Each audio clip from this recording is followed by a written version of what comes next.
Good morning అండి. ఈరోజు మనకు మేడారంలో మన జంపన్న వాగులో చక్కగా దేవుడిని ప్రదర్శనలంటే మన చిలకల గుట్టు నుంచి వెళ్ళి సమ్మక్క సారక్క వచ్చిన గద్దె వరకు వచ్చి దేవుని అనేక వేల సంఖ్యలో భక్తులు మన మండలాల నుంచి వెళ్ళి, గ్రామాల నుంచి వెళ్ళి, మండలాల నుంచి వెళ్ళి, రాష్ట్రాల నుంచి వెళ్ళి, విదేశాల నుంచి వెళ్ళి వచ్చి మొక్కులు చెల్లించుకొని దేవుణ్ణి ఏదైనా కోరికలు ఉంటే భక్తి భావంతో దేవుళ్ళు వచ్చి ఇక్కడ లక్షలాది మంది జనాలు రోజుకు వస్తూ దేవుని ఈ సేవలను మన మొక్కులు చిన్న పిల్లల నుంచి పెద్దవారి వరకు కోడి పిల్లలతో, గొర్రెలతో, కానుకలతో, మన అది ఏంటి అంటే కొబ్బరికాయలతో మొక్కు భరించి చెల్లించి ఈడ స్నానాలు చేసిన తర్వాత గుళ్ళోపటే దర్శనం చేసుకొని చక్కగా ఏ కోరికలున్నా నెరవేరుతాయనే ఉద్దేశించి ప్రతి ఒక్కరు ప్రతి సంవత్సరము మంచిగా మొక్కులు బెల్లం ఇప్పుడు ఎత్తు బెల్లం సుత చిన్న పిల్లల నుంచి పెద్దవారి వరకు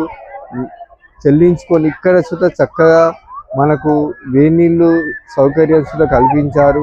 అనేక భక్తజన రద్దీకు అంగరంగ వైభవంగా ఇప్పుడు ఇటువంటి స్నానాలు అనేవి చేసుకొని మంచిగా చక్కగా టెంపుల్లో పోయి దర్శనాలు చేసుకొని వాళ్ళ సమస్యలు ఉన్నా పోతాయని కోరుకుంటాను.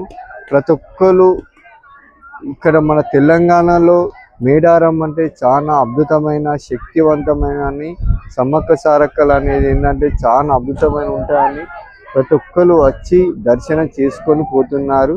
Thank you.